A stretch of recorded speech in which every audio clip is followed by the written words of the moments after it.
Tabii ki en başa dönemeyeceğim. Kaldığımız yerden devam edeceğiz. Müşka teyzemizde kalmıştık. Müşka teyzemiz 86 yaşındaydı arkadaşlar. Ve tek başına gelmişti. Yürüyemiyor kendisi. Tekerlekli sandalyede. Biz yardımcı oluyorduk her şeylerine. Gerekirse yani lavaboya indirmek de buna dahil tabii ki. Çünkü biz onun torunuyduk. Evladıydık. Her şeyden önce. Çünkü aileleri bize emanet etmişlerdi. Yemeğe dahi biz indiriyorduk kendilerini.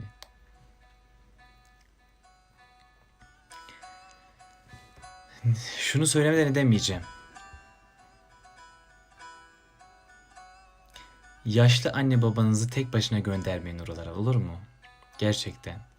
Çünkü evet, muhakkak Allah onlara bir yardımcı, bir yaver, bir evlat, bir torun gönderiyor. Ama siz yine onları tek bırakmayın. Onlar orada yalnız değiller. Ama siz tek bırakmayın onları. Çünkü niye tek bırakmayın? Şüpheniz olmasın. Rabbim oraya davet etmişse muhakkak yardımcılarını da göndermiştir. Çünkü Müşka teyze 86 yaşındaydı. Ama bizim kafilede 18, 25, 20, 35, 45 yaşlarında da ablalarımız, kardeşlerimiz vardı yani.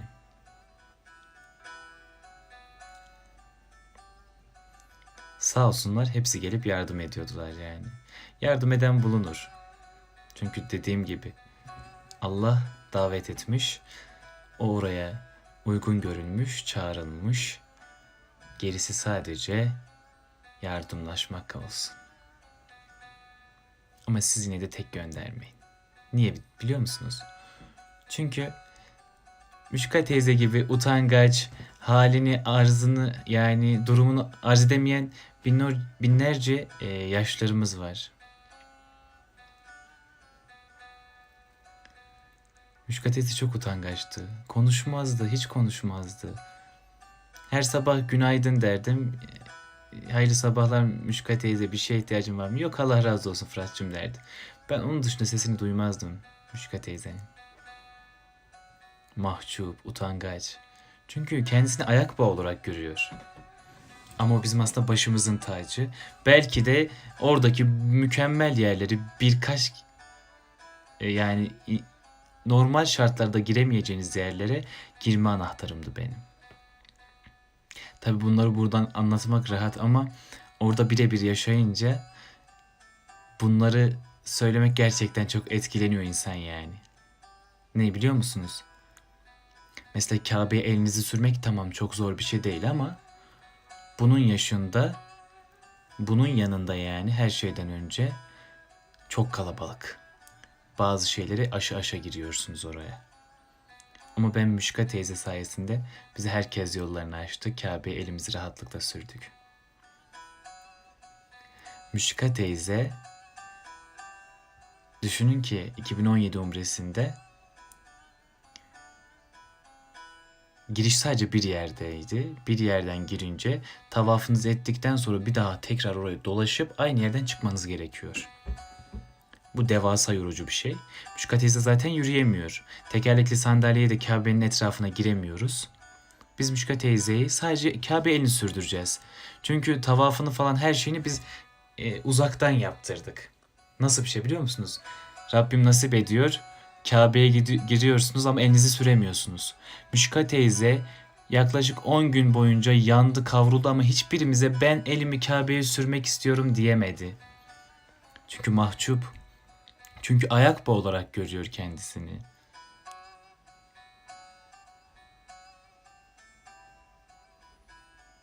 Biz de yorgunluktan o kadar işimizde gücümüzde aklımıza gelmedi açıkçası. Umre'deki yine bir başka bir teyzemiz bir gün gitmeye yakın son bir gece kaldı Mekke'de. Mekke'de son bir gece. Fırat'cığım, bu anlattığım kişi de Faika teyze. İsimler biraz farklı değil mi? Ama hepsi hafızamızda. Faika teyze de çok genç değil. Faika teyze de yine 60-65 yaşında. Maşallah, buradan selam olsun kendisine. Müşka teyzeye dedi ki Fırat, geceleri sayıklıyor Kabe'yi, Kabe'yi, Kabe'yi. Son gecemiz. Eğer yapabilirseniz bir elini sürdürün Kabe'ye demişti. Düşündüm. Şimdi son gecemiz, kafilenin çok yükü bizim sırtımızda. Ama belki de Müşka teyze bir daha gelemeyecek oraya. Veya bir daha ben gelmeyeceğim. O yüzden Ahmet'le konuştum. Ahmet de olur dedi. Bir konudan sen girersin, bir konuda ben girerim. Bir şekilde gireriz. Kafilenin başına bir başka arkadaş olur. Onlar ilgilenir, biz Müşka teyzeyle ilgileniriz. Sonra gece çıktık yola. Şimdi gidiyoruz ama bu bizim planımız. Her şeyden önce Kabe'ye gidip de Kabe'ye elini sürmek de bir nasip. Nasip işi. Allah nasip etmeyince olamaz. Kabe'ye gittiyseniz niye şu an gidemiyor kimse? Nasip yok çünkü. Şu an kimsenin nasibi yok oraya gitmek için. Hiç kimsenin nasibi yok. İşte Müşka teyze de yaklaşık 10 gündür Kabe'deyiz. Sadece Kabe'yi uzaktan seyredebiliyor. Çünkü hasta kendisi. Giremiyor oralara. Ne yapmamız gerekiyor? Yürüyemiyor kendisi. Ahmet'le koluna girdik. Bir koluna ben, bir koluna Ahmet.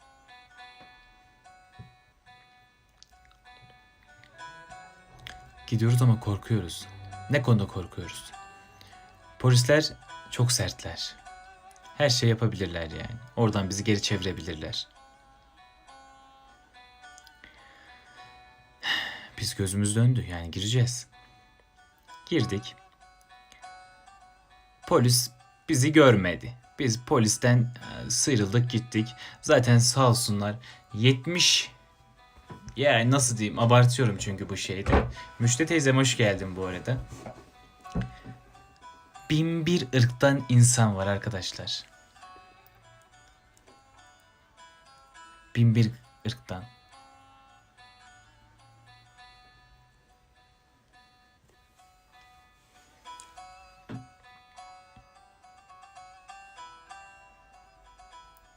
Herkes Müşka teyzeyi görüyor. Müşka teyze zaten bir görün o kadar tatlı ki, böyle ufak tefek bir teyzemiz. Çok ufak. Girince içeri Müşka teyze o halde görenler herkes böyle yol verdi Müşka teyzeye. Biz en sonunda amacımıza ulaştık. Müşka teyzemizi, elini yüzünü Kabe'ye sürdürdük elhamdülillah. Şimdi evet, zor bir kısmı atlattık. Ama asıl zor kısım bir daha tekrar orayı dönüp çıkışa gitmek. Ama Müşka teyzeyi o halde yürütmek imkansız, çok kalabalık birincisi. İkincisi Müşka teyze yürüyemiyor. Hani sırtına alıp gezdirebilecek bir teyzemiz değil. Biraz kilolu. Ve ben o zaman 18 yaşındayım. Sıska, hafif, zayıf. 60-65 kilodayım yani. Gücüm kuvvetim yok. Keşke yani Allah güç kuvvet verseydi sırtımda götürseydim. O ayrı bir mesele de. Yok. Ahmet'te de yok. Ahmet de aynı benim gibi. Bende de yok. Müşka teyze çok yoruldu. Tamam, Kabe elimizi yüzümüzü sürdük. Güzel bir şekilde geçtik her şeyi. Ama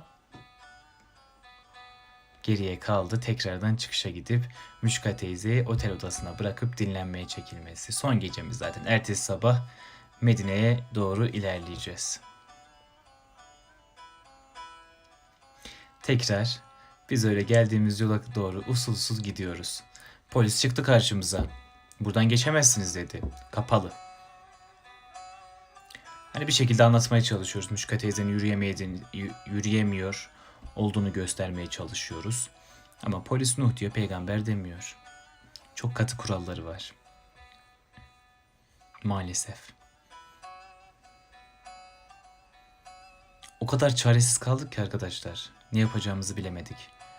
Yürütemeyiz hiçbir şekilde. Tekerlekli sandalyeyi de içeri sokmuyorlar. Ne yapacağız, ne edeceğiz bilmiyoruz. Ahmet'le ben varız. Ne oldu biliyor musunuz arkadaşlar? Biz tam geri döndük. Müşka teyzenin yüzü o kadar mutlu. Neyden mutlu? Kabe elini sürmüş. Diyor ki olsun diyor. O bizi yani şey yapıyor. Kalkın diyor, artık yürüye yürüye gideriz bir şekilde. Ama bunu derken ben çok ümitsizim. Çünkü çok devasa bir yol var. Devasa bir yol dediğim, kalabalıklı açmak hani benim için belki 15 dakika ama Müşka teyze yürüyemediği için biz o 15 dakikalık mesafeyi en az bir saate çıkacağız dışarıya. Ve Müşka teyze daha çok... Benim yorulmam çok önemli değil. Müşka teyze yorulacak. Tam kalktık. Geri giderken arkadan farklı bir Arap polis geldi. Böyle birazcık da buralarda armalar falan vardı. Rütbeliydi sanırım. Oradaki polise bir şeyler söyledi. Sonra polis bize bağırdı. Biz geçmek istiyoruz dedik oradan. Hayır geçemezsiniz dedi. Diğer polis Müşka teyzeyi gösterdi. Dedi ki ufak tefek dedi ya, bırakın gitsin der gibi. Hani vücut diliyle bunu anlattı. Biz anlayamadık çünkü onların kendi dilleri Arapça ama hani bizim nasıl yöre Erzurum yöresi. Hani normal Arapçayı anlayabiliyoruz ufak tefek. Konuşamasak da çok iyi anlayabiliyoruz. Ama Arapçanın da yani eminim kendi içlerinde yöre farkları vardır yani. Ondan bahsediyorum. Anlamadık ne söylediğini ama Müşka teyzeyi gösterip zaten ufak tefek hani bırak geçsin der gibi bir ifade vardı orada. Sonra size bir şey söyleyeyim mi? Hani şu an nasıl Kabe kapalı, sadece orada tek başına namaz kılan kim vardı? Kabe'nin temizlik görevlisi. Tek başına namaz kılıyordu ya. Hepimiz hani diyorduk ya, Allah'ım ne kadar senin şanslı kulun ki orada tek başına Allah'ın huzurunda sana namaz kılmayı Rabbim nasip etmiş diyoruz bunu, değil mi? Biz de az nasiplenenlerden değildik arkadaşlar.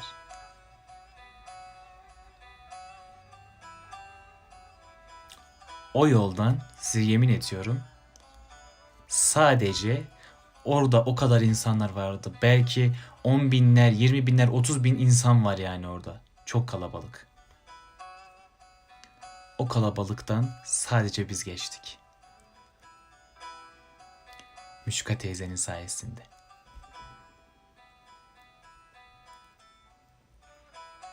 Müşka teyzenin sayesinde biz geçtik. Orayı geçtik. Tabii ki engeller bırakmıyor. Sıkıntılar bırakmıyor. Yol yok, yürüyen merdivenler var. Şimdi oradan yukarı doğru çıkan yani çıkışa doğru giden kimse olmadığı için merdivenler sadece aşağı doğru çalışıyor. Biz yukarı çıkacağız. Nasıl çıkacağız? Mişka teyzeyle nasıl çıkacağız? Bir polis geldi. Yine gördü o halimizi. Ne yapacağız, ne edeceğiz diye düşünürken polis geldi, Mişka teyzeyi gördü. Hani bizim buradan çıkacağımızı anladığı için adam yürüyen merdiveni farklı şekilde çalıştırdı. Yukarıdan aşağı doğru gelen merdiven yukarı doğru çıkmaya başladı. Yani bizim çıkışa doğru gideceğimiz yere doğru çalışmaya başladı.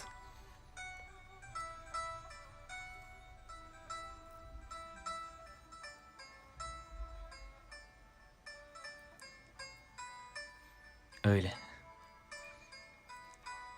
Allah isterse farklı yönde çalışan yürüyen merdiveni farklı dilde, farklı ırkta bir insanı göndertir. Müşka teyzemizi sırf yormamak için yürüyen merdiveni bizim istediğimiz istikamette çalıştırtır. Bunlar Allah'ın hikmetleri. Sorgu sual olunmaz. Etmiyorduk yani. Elhamdülillah orayı da geçtik ve Müşka teyze sağ salim oteline bıraktık. Ve size bir şey söyleyeyim mi arkadaşlar? Müşka teyzenin bize ettiği tek dua neydi? Bana ve Ahmet'e. Sizin sesinizi inşallah tüm Türkiye dinler.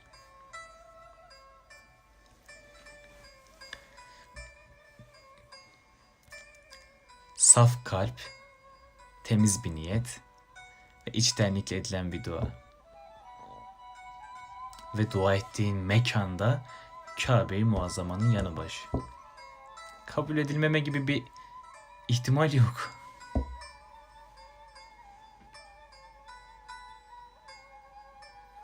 Bu nasıl bir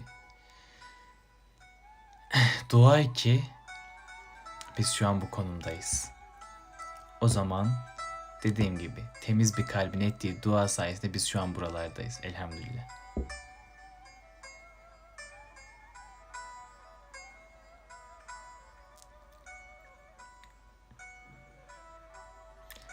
Sonra ne oldu arkadaşlar? Başka bir anıma geçeyim. Hep deriz ya, kul sıkışmayınca Hızır yetişmezmiş. Tabii ki orası o da ayrı bir bakış ama biz gerçekten evet sıkışmıştık. Rabbim çok şükür yardım etmişti. Elhamdülillah. Osman'ım hoş geldin. Kabe'ye ilk gittik. Hani söylemiştim ya ben ilk umremde. İlk umreye annem geldi, yengem geldi ve teyzem geldi. Hepsi öz. Annem, teyzem, annemin ablası ve yengem, amcamın hanımı. Üçünün de ailede benim için çok farklı yerleri vardır. Hepsinin emeği benim üzerimde fazladır. O yüzden ilk umremde o 3 ismi de yanımda götürdüm. Çok şükür. Müşka teyze yaşıyor evet arkadaşlar. İnşallah size o Müşka teyzeyi bir gün göstereceğim yani. Ziyaret etmeye gidince göstereceğim muhakkak sizlere. Uzun zamandır takipçinim, sakın yolundan şaşma oğlum. Dua edin inşallah. İlk umreye dediğim gibi teyzemi ve yengemi götürdüm. Daha ilk umremizi yaptık, sonra eve gittik. Ertesi gün tekrar gidiyoruz. Ne oldu biliyor musunuz? Aleykümselam Bekir'cim, hoş geldin. İkinci gün, daha geldiğimiz ikinci gün tavafı ettik. Annem, yengem, ben, teyzem kol kola tavafımızı ettik. Sonra selamlama yani Kabe'ye elimizi sürmeye gittik. Çok kalabalıktı. Teyzeme bir tanesi göğsüne bir yanlışlıkla yani sert bir şekilde vurmuştu. Teyzemin nefesi darlandı. Teyzemi biz Kabe'nin hemen yanında şey var arkadaşlar, mültezem var. Mültezemin oraya oturtturduk. Dedim ki teyze buradan ayrılma. Biz de Kabe'ye elimizi sürüp geleceğiz. Tamam dedi. Ben, yengem, annem Kabe'ye elimizi sürdük. Geri döndük teyzemi almak için. Teyzem yok. Teyzem yok. Ve şöyle oldu. O senesi biz teyzemin eşini kaybetmiştik. Eniştemi yani. Teyzem bana emanet. Üç tane evladı var. Üçü de bana emanet etmiş. Ve daha ikinci gündeyiz. Size o günü anlatamam arkadaşlar. Kabe'ye geldiğinin ikinci günü teyzeni kaybediyorsun. Ve ondan önce zaten bir sürü işte şeyler falan çıktı ya, işte Türkiye'den Kabe'ye gidenler işte yok kayboldular, hacılar yok böyle oldu, yok şöyle oldu. Size anlatamam arkadaşlar, o kadar kötü bir gündü ki benim için. Nasıl arıyoruz teyzemi? Nasıl arıyoruz ama? Annem bir yandan ağlıyor, yengem bir yandan ağlıyor. Ben bir yandan arıyorum. Nasıl bulayım ben oradan teyzemi? 30 binler, 40 binler, 50 bin insan var orada. İnsan seli. Bulamıyorum. Ve akşam ezanı saati geldi. Akşam ezanı saati gelince, ezan okunca herkes böyle saf tutuyor. Ben bütün her yeri tek tek ezan okununca gezmeye çalıştım, dolaşmaya çalıştım ki teyzemi bulacağım. Teyzemin sadece bir pembe başörtüsü var. Bulursam oradan bulacağım ama herkes pembe başörtülü. Her pembe başörtüyle teyze dönüyorum, teyzem değil. Annem nasıl ağlıyor ama.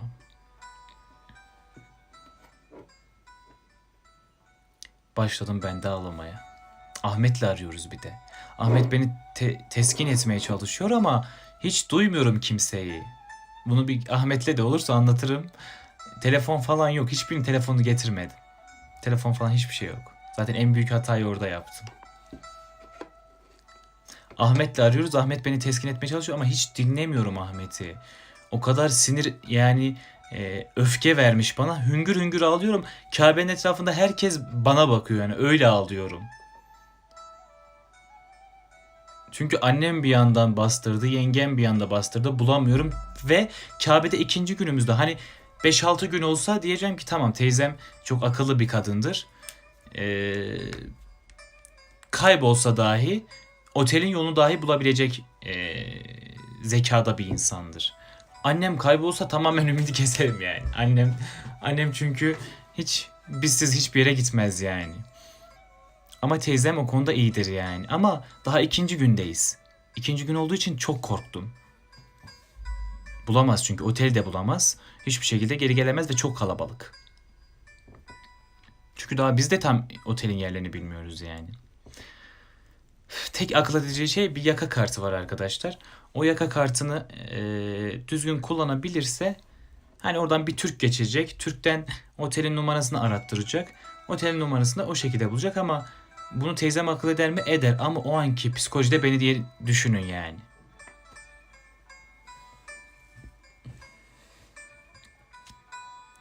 Arıyoruz. Teyzem yok. Namaz kılındı teyzem yok. Tam 1 saat oldu. Artık annem ağlamaktan gözleri şişmiş. Yengem öyle. Ben zaten haykır haykır ağlıyorum. Ahmet de artık beni teskin ediyor ama Ahmet de korkmaya başladı ufakta. Belli etmiyor bana. Çünkü çok çok kötü oldum. Size bir şey söyleyeyim mi? Bunu Ahmet anlatıyor. Ben söylemiyorum. Ahmet diyor ki keşke diyor o anki ettiğin duayı bizim diyor başka bir şey için etseydin diyor Allah kabul edecekti diyor. Arkadaşlar öyle bir içten Ahmet diyor dediğim gibi bunu Ahmet anlatıyor. Ben hatırlamıyorum zaten o zamanı o ana dair hiçbir şey hatırlamıyorum. Ahmet diyor ki ellerini açtın Kabe'ye döndün dedin ki Allah'ım Kabe yüzü suyu hürmetine teyzemi bize kavuştur diye dua etmişim. Sonra dışarı çıktık. Dışarıda bir yudum zemzem aldım. Dışarıda zemzemlikler var. Orada bir yudum zemzem aldım. Sonra baktım. O kadar kalabalığın içinde teyzem bana doğru geliyor. O anda zaten o kadar sinirden elim ayağım boşaldı. Ben yine şu an hala mesela böyle hüngür hüngür ağlayala gittim teyzeme sarıldım. Herkes bize dönmüş bakıyor. Teyzem de başladı ağlamaya. O da korkmuş. Annem ağlıyor. Çok yani böyle görmeniz lazımdı yani halimizi. Teyzemi buldum ama sanki hani hepinizde olmuştur. Çok böyle kaybettiğiniz hani çok değerli bir şey bulursunuz ya. O anki şey de yani artık siz anlayın yani. Kaybettiğiniz bir şeyi bulunca nasıl mutlu olursanız ben de öyle mutlu oldum. Teyzemi bulunca öyle mutlu oldum.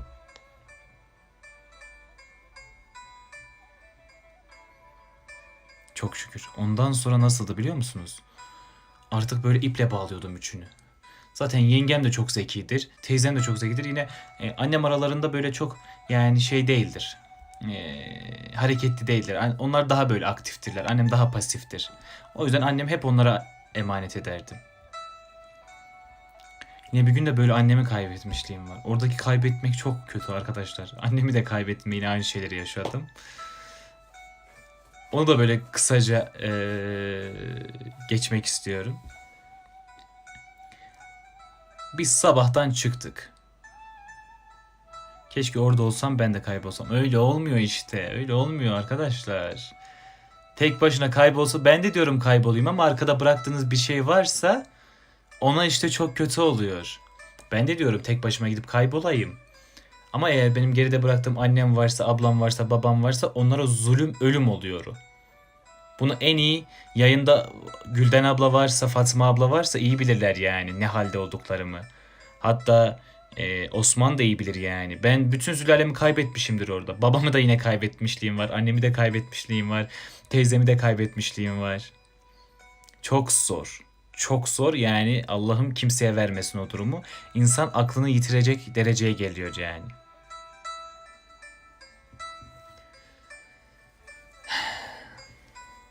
Ben yeter ki orada olayım istiyorum. Anne babaya ve sevdiklerimiz başka tabii ki. Aynen. Ben de onu diyorum yani. Sabahtan çıktık. Annem de sabahtan bizle beraber çıkmış. Akşam yemeğine geldik otele. Annemi hiç kimse görmemiş. Hiç kimse. Sadece herkes bütün kafile yemekte. Annem ve Trabzonlu Hacı Anam var bir tane. Hacı Sevgi. O yok. Bak Gülden abla yazmış ki nasıl yana yakıla aradığını bilmem mi cancağızım demiş. Gülden abla nasıldım Allah aşkına anlat ya. Nasıldım yani. Böyle kanımı etimi kesseniz kanım akmayacak. Öyle kötüydüm yani. Neyse yemekteyiz. Herkes orada.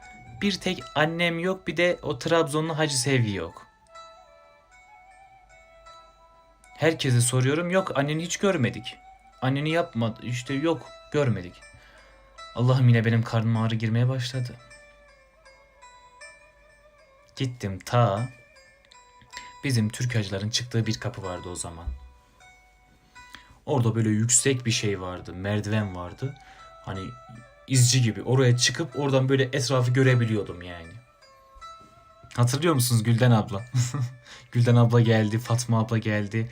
Onları da seferber ettim. Dedim ki ben göremem belki siz görürsünüz. Oraya böyle tek tek dizdim hepsini. Ya onlar da hakkını helal etsinler. Onları da az çektirmedim yani o konuda. Yukarı çıktım nasıl biliyor musunuz? O anki durumumuz çok böyle trajikomik bir şeydi. Şimdi beni tanıyanlar geliyor. Aa diyor sen o ilahi söyleyen çok uzun. Bir tane fotoğraf çekip. Tamam teyze diyorum. Fotoğraf çekiyorum ama fotoğrafa bakmıyorum. Hep gelen geçine bakıyorum ki acaba işte annem gelecek mi? Geçerse görmem falan. Delirmiş gibi. Anne de feryat figan arayışların dün gibi aklımda demiş Gülden ablam. Vallahi öyleydi. Şimdi yukarı çıkınca tamam ben herkesi görüyorum ama ben de böyle kabak gibi herkes de beni görüyor. Yani herkes beni tanıyor ve Türk hacıların çıktığı bir yeri düşünün. Beni gören aa diyor işte anne o çocuk değil mi? İşte teyze diyor ki aa sen o çocuksun diyor. Fotoğraf çekilelim. Tabii ki çekilelim. Fotoğraf çekiliyoruz böyle. Hiçbir o zaman çekilenler de haklarını helal etsinler. Kameraya hiçbirinin bakmamışımdır yani. Hep gelene geçene bakıyordum ki annem geçerse görür belki kaçırırım. Şey yaparım diye. Neredeyse arkadaşlar yassı da okundu, namazlar bitti. Ben hala oradayım. Ümidi kestim. Ağlamaktan helak olmuşum. Fatma abla, Gülden abla, sonra yine birkaç daha kişiler vardı. Onlar hepsi oradalar. Hepsini de seferber etmişim orada. Asker gibi dizmişim ben göremediklerimi sen gör. En son arkadaşlar böyle arka tarafta baktım 2 tane dombili geliyor bize doğru. Biri annem biri Hacı Sevgi el ele tutuşmuşlar. Bunları görünce ama nasıl diyeyim ki herkes Fırat'ın derdinde biz Saide teyzenin derdindeyiz diyor Gülden abla. Aynen. Şimdi bir de sinirliyim hani annemi bulamıyorum arkadaşlar öfke veriyor o bana yani. Çok kötü öfke verdiği için İnsanlara fotoğraf çekiliyorum. En son arka taraftan baktım. Hacı Sevgi ile annem geliyorlar. Hacı Sevgi beni görünce anladı zaten. Oğlum dedi biz haber veremedik. Sen de mi bizi arıyorsun dedi. Dedim be dedim Hacı Anam dedim. Bu yapılır mıydı dedim ya. Dedim benim şurada 50 yıllık ömrüm varsa 25'e indi dedim ya. Benim bir garip anam var kimsem yok zaten dedim. Onu da burada kaybettim ne yapayım dedim. Annem görünce bana bir sarıldı ağladı. O da anlamış. Ben de ona sarılınca ağladım. Otellerimiz çok yakın aksine ama annem gerçekten tek başına beceremez yani. Hacı Sevgi yanında, hani Hacı Sevgi de kaybolmuş onunla beraber diye içim bir tık rahat. Ama diyorum Hacı Sevgi de bununla beraber değilse diyorum tamam gitti annem. Hayatta da bulamaz yani. İmkansız. Erdem abi hoş geldin. Öyle bir annemi kaybettim. Ondan sonra neredelermiş biliyor musunuz arkadaşlar? Sabah işte benle beraber çıkmışlar. Öğle, ikindi, akşam yatsıyı kılmışlar. 10 tavaf etmişler. Öyle gelmişler. Karşına çıkan hayranlarını da hiçbir zaman kırmazdın sen. Cam parçasısın. Herkesle fotoğraf çekilirdin demiş. O yapmazsak olmaz o zaten ablam. Onlar uygun görmüş fotoğraf çektirmişler. Elbette biz de çekileceğiz yani. Bu bizim için vazifedir yani elhamdülillah. Sabahtan çıkmışlar dediğim gibi. Aç susuz bir de. Annem gelmiş ki böyle rengi bembeyaz. Yanına bir şey almamış. Hacı Sevgi'nin yanında biraz çerez varmış. Onları yemişler. Sabahtan çıkmışlar. Öğle, ikindi, akşam yatsıyı kılmışlar. 10 tavaf etmişler. Ondan sonra geri gelmişler ama artık bitik haldeler yani. Çok üstlerine gidemedim. Çok yorgundular. Yoksa böyle bayağı bir ikisini de böyle şey yapacaktım yani. Çünkü çok kötü. Rabbim kimse bu yitikleri orada yaşatmasın yani gerçekten. Hani ben tek başıma diyorum, tek başıma gitsem yani benim kafilemde olanlar varsa söylesinler. Ben annemi ve babamı getirdiğim her kafede kafam şöyleydi yani. Annemi babamı görmeden olmuyordu yani. Otobüse biniyorduk, sayım oluyordu. Ben diyordum ki annem ve babam buradaysa herkes buradadır. Herkes gülüyordu. O yüzden anneme emanet ettiğim Fatma abla vardı. Allah razı olsun. Yani gerçekten Fatma abla, buradan sevgiler saygılar olsun. Annemi böyle koluna resmen bağlıyordu kadıncağız. Ona emanet etmiştim ama. Dedim ki Fatma abla dedim, Allah rızası için dedim. Ben hiçbir ibadetimden dahi zevk alamıyorum. Aklım hep sürekli annem ve babamda. Dedim bunları sana emanet ediyorum dedim. Allah razı olsun Fatma abla hiçbir yerde annemin kolunun elini bıraktı yani. Yine Gülden abla da çok yardımcı olmuştur. Ama Fatma abla özellikle bu konuda çok yardımcı olmuştur bize. Çok şükür yani. Hep arkana bakardın, gözün annende. Gerçekten öyleydi. Yani hep sıkıntılıydı yani. Ben bilmiyorum. Rabbim nasip etsin gidin görün yani. Bu anlattıklarımı orada da siz de anlayacaksınız. Kafede diyorum ya. Yani böyle kafam hep arkadaydı. Annem babamı görünce rahatlıyordum yani. Otobüse biniyorduk işte diyordum ki annem babam buradaysa herkes buradadır diyordum. Bombalar bitmez arkadaşlar. Bir kere de babamı kaybettim yine aynı şekilde.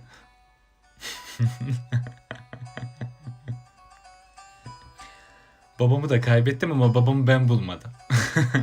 Babamı İsmail abi var. Menajerimiz biliyorsun İsmail Yavuz. O buldu onu da. Şimdi Uhud'a gittik arkadaşlar. Uhud çok kalabalık. Şimdi bizden gençler var. Bizim kafilenin bayrağı var. Herkesin elinde. Herkesin elinde diyorum. Önden geçen bir arkadaşa verdik uzun boylu. Hani bu bayrağı sallayın. Hani kaybolan bu bayrağı görür en azından. Çünkü o bayrak görülmeyecek kadar büyük bir şey de, görülmeyecek kadar küçük bir şey değil. Orada bile kayboldu babam. Sen de herkesi kaybetmişsin. Hani derler ya sakınan göze çöp batar. Yemin ederim öyleydim. Şu an belki diyorsun ki hani şey olarak ama kafilede olanlar söylesinler yani. Kayboluyorlar abi. Benim de imtihanım orada oydu yani. O da olacak bir de tüm kafileyi kaybetti. Yok çok şükür ya. Bir tek benimkiler gidiyordu yani. Kimseye bir şey olmuyordu. Herkese göz kulak oluyordum. Ama bizimkilere göz kulak olamıyordum. Uhud'da babamı kaybettim. Onun suçu biraz Osman. Bak Osman yazmış. Onda biraz suçlu benim. Çünkü onu da Osman'a emanet etmiştim birazcık arkadaşlar. Osman da sağ olsun. Emanetime güzel baktı. Şaka yapıyorum tabii ki. Yani babam böyle çok hareketlidir. Ve babamı ilk götürdüğüm zaman böyle her yeri böyle ilmek ilmek gezerdi arkadaşlar. Osman çok iyi bilir. Yani babam gerçekten Umre'nin hakkını veren insanlardan biriydi. Annem mesela her sene götürürüm benle beraber. Annem yani bankodur. Annemin yanında ya ablam gelir ya babam gelir. Ya diğer ablam gelir. İnşallah diğer ablamı da bu sene götüreceğim nasip olursa. O da hiç gelmedi. Ama annem bankodur. Yani annemin üçüncü gelişi ama annemi yine bugün götür, bugün yine kaybolur. Öyle yani. Osman demiş ki valla Dursun emmi yanımdaydı bir baktım yok. Aynen öyle olmuş. Ben Osman'ı yana bıraktım. Osman diyor ki bir baktım yanımdaydı bir baktım yok. Ama orası öyle arkadaşlar, bir dalga vuruyor böyle. Siz buradayken alıyor buraya götürüyor. Sonra gidiyorlar. Neyse Uhud'u gezdik. Herkes böyle dedik ki işte bitirdikten sonra gezileri herkes bu otobüse gelecek. Tamam, herkes yaptık ettik. Otobüse geldik. Ne oldu biliyor musunuz? Herkes var. Annem de var. Ama babam yok bu sefer de. Seferber olduk bütün erkekler babamı aramaya. Ne kadar olursa olsun insan, sen nereden bulacaksın babamı? Babam neredeydi Osman? Hatırlat hadi. Uhud'da kimin kabrinin yanındaydı? Başındaydı Osman. Söylesene. Bakalım Osman hatırlıyor mu arkadaşlar? Kimin kabrinin yanındaydı Osman? Babam.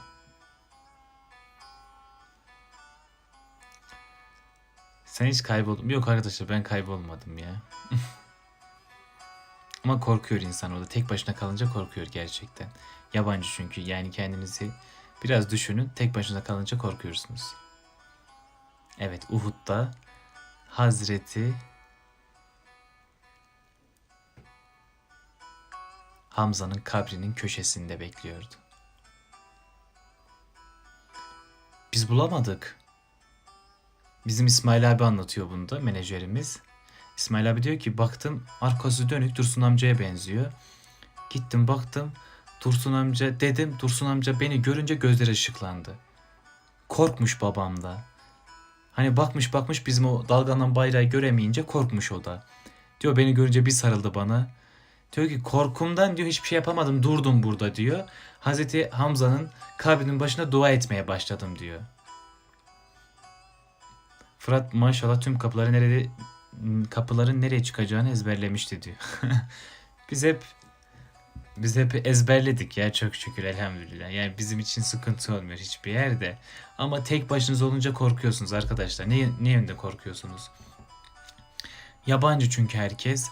Derdinizi anlatamıyorsunuz. O yüzden korkuyorsunuz. Hani bizde o sıkıntı vardı ama yaşlılarımız daha fazla korkuyordu. Ama elhamdülillah biz artık Mekke Medine'yi ezberledik. Çok şükür. Çoğu topraklarını biliyoruz yani. Arkadaşlar merak etmeyin, ben Fırat'ı her yerde bulurum. Aynen, Osman babamı kaybetse de beni kaybetmez yani. Babamı da öyle kaybetmiştik arkadaşlar.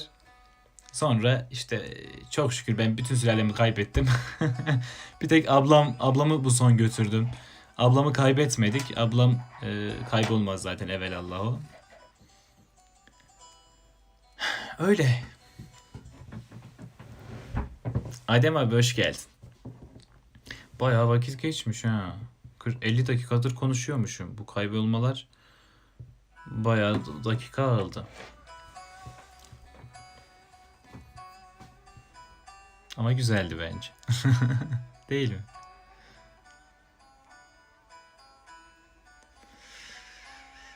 Rabbim herkesi oralara da gidip bu kaybolma maceraları dışında diğer bütün güzellikleri yaşamayı nasip etsin.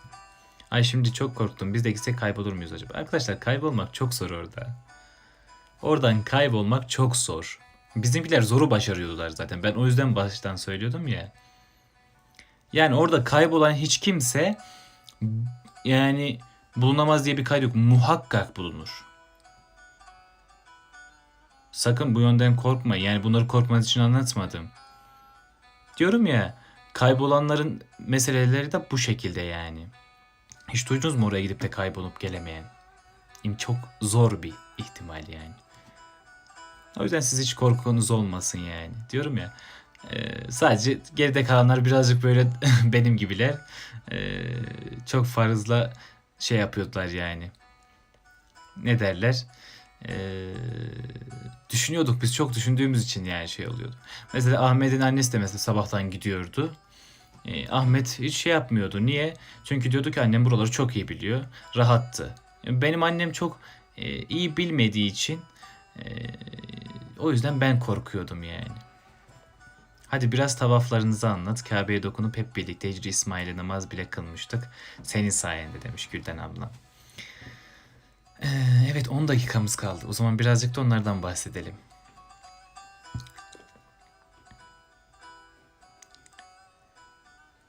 Çok kalabalık. Şimdi erkeklerin birçoğu Kabe elini rahat sürüyor. Hicri İsmail'e rahatlıkla girebiliyorlar. Ama Hicri İsmail çok kalabalık. Hicri İsmail orada kılınan 2 rekatlık namaz 10 bin rekatlık namaza eşdeğer. Şimdi yaşlı teyzeler, işte genç ablalarımız benden rica ettiler. Fırat ne olur bizi oraya götür. Bizi oraya sok. Tamam diyorum ama hani götür sok demeyle sokulmuyor arkadaşlar oralara. Ama ben topladım böyle birkaç tane genç ablamızı. Çok kalabalık. Hepimiz böyle yine birbirimize bağlandık. Ben ablama, ablam da diğer ablaları tuta tuta girdik işte. Hicri İsmail'e girdik, böyle ufak bir daire oluşturduk. Hepimizden işte ilk ablam kıldı namazını. Ablam kalktı, daireyi tamamladı. Gülden abla girdi o dairenin içine. Gülden abla namazını kıldı, kalktı. Fatma abla girdi. Fatma abla kalktı. İşte Gülten vardı. Gülten kalktı. Sevda vardı. Onlar hepsi girdiler namaza. En sonunda ben namazımı kıldım. Çok kalabalık ama. Bu kadar insan tek tek, ne yazmış Gülden abla? Girmek çok zor. Tek tek namaz kıldırdı bize diyor Fırat. Aynen. O dairede hepimiz böyle tek tek namaz kıldık ama herkes gelen böyle, ondan sonra zaten ben ertesi günlere bakınca böyle bizim taktiğimizi kullananlar falan vardı. Onu fark ettim ben. Bu daire meselesi falan çok iyiydi yani.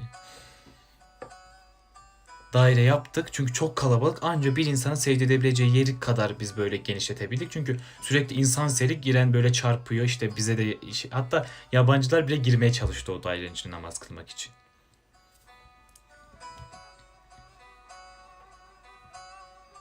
Ondan sonra namazda kıldık. Namazları kıldık. Şeyi de anlatsana, şu Gülden ablalarla tekbir diye bağırmıştık. Herkes bize bakmıştı. O ayrı, o da ayrı mesela. Son gittiğimizde akşam böyle geç saatler, 2,5-3 saatleri tavafa gittik. Bizim kafile hepsi. Dinlenenler dinlendi. Biz işte gençlerle böyle kaldık. Tavafı bitirdik. Çok az var. Yani şansımız da çok serbestti. Kabe'nin orada insanlar, dinlenenler var, böyle uzananlar var falan. Süleyman abi de o zaman uzananlar arasındaydı. Biz öyle gaza geldik ki tavafımızı yaptık, işte bitirdik. En sonlara doğru geldik. Şey diyorum ben.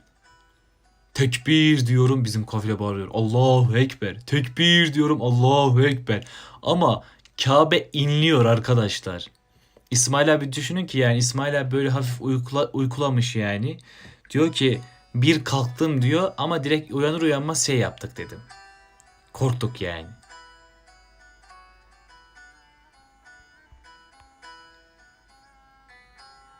Ama direkt demiş ki bunlar kesin bizimkiler diye söylemiş Süleyman abi. Ama Kabe yıkılıyor böyle bizim tekbirlerle. Herkes yabancı, yerli, herkes orada bize bakıyordu böyle. Hacer-ül Esved meselesi var. Hacer-ül Esved meselesini bir dahaki yayında anlatacağım inşallah. Hacer-ül Esved'e giriş hikayemiz çok güzel arkadaşlar. Onu da dinlemeyi unutmayın yani. Hacer-ül Esved'e girmek çok zor. Hacer-ül Esved'e girmek her baba yiğidin harcı değil. Ben mesela bu son gidişimde çok rahat bir şekilde girdim arkadaşlar. Defalarca kez gitmişliğim var. Ama Hacer-ül Esved'e ilk defa bu son gidişimde rahatlıkla girdik yani. O gün de çok özeldi ama onu inşallah bir dahaki zaman, bir dahaki yayında anlatacağım. Zaten az kaldı böyle yayınımızın bitmesine. İnşallah son 5 dakikamız kaldı. 5 dakikada da güzel eserler okuyup yayını bitirelim istiyorum. Ne okuyalım size, ne okuyalım, ne okuyalım, ne okuyalım.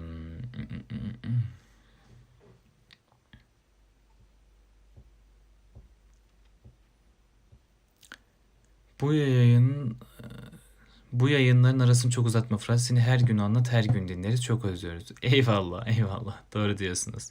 Aslında böyle tek tek anlatmamız gerekiyor ama doğru. Bizim ihmalkarlığımız inşallah yapacağız. O zaman bir yollarımı aç Allah'ım ilahisini okuyalım. Yollar var ki aşılmıyor,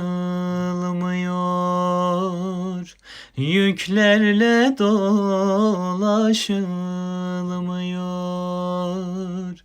Sen olmadan taşınmıyor, yollarımı aç Allah'ım.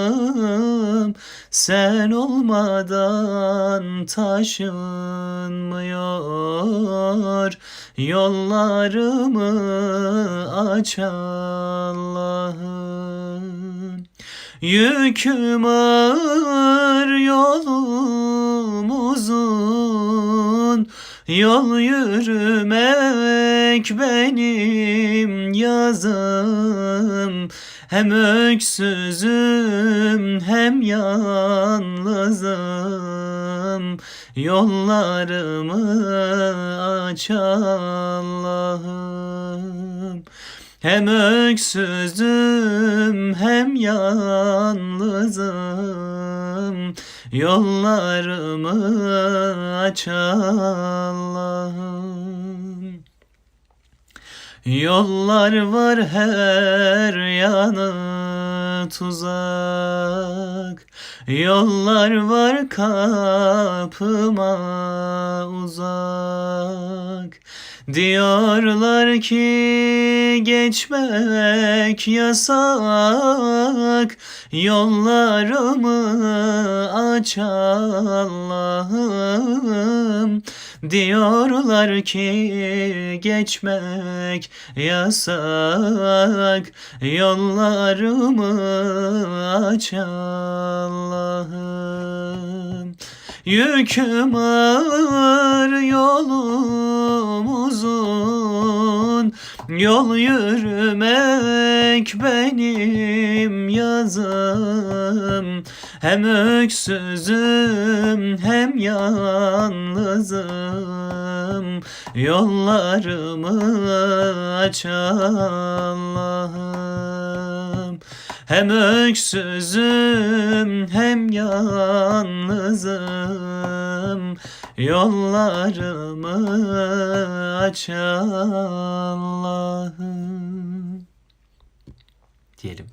Rabbim gitmeyen isteyen herkesin yollarını en kısa sürede açsın inşallah. Bakalım yayında kimler varmış. Gürkan burada, Gülden burada, Yasir burada, Fatih burada, Huriye abla burada, Osman burada, Bekir burada, Avokado evi burada, Merve Alaçatlı burada. Herkes burada kısaca. Hepiniz cansınız, ciğersiniz. Evet arkadaşlar yayını sonlandırmaya doğru gitmek üzereyiz. Zaten son dakikalarımız kaldı. Ne demişler? Ya Rab huzuruna kabul ettiğin kullarından eyle demiş Osman. Amin inşallah. Huriye abla Rabbim bir daha nasip etsin inşallah demiş. Ne ağlardık otobüste güzel ilahilerine demiş. Rabbim nasip etsin inşallah o güzel yerlerde gözyaşı dökelim. Bu gözyaşı emin olun içinizdeki böyle orada akıttığınız o gözyaşları içinizdeki böyle her türlü pisliği böyle sanki vücudunuzdan atıp yok ediyor yani. Öyle hissedin bunların hepsini olur mu? Sizleri çok seviyorum. Sürçülisan ettiysem affolsun. Gerçekten çok seviyorum. Kafanızı şişirdiysem affolsun. Hakkınızı helal edin. İnşallah bir dahaki umre maceralarında görüşmek ümidiyle. Kendinize çok çok iyi bakın. Son bir dakikamız kaldı. Güzel yine bir saat boyunca dolu dolu bir yayın geçirdiğimizi düşünüyorum. Yorumları oldukça okumaya çalıştım. Osman'ım seni de çok seviyorum. Kendinize çok çok iyi bakın. Sizleri emanetleri kaybolmayan Rabbime emanet ediyorum. Allah'a emanet olun. Görüşürüz inşallah tekrardan.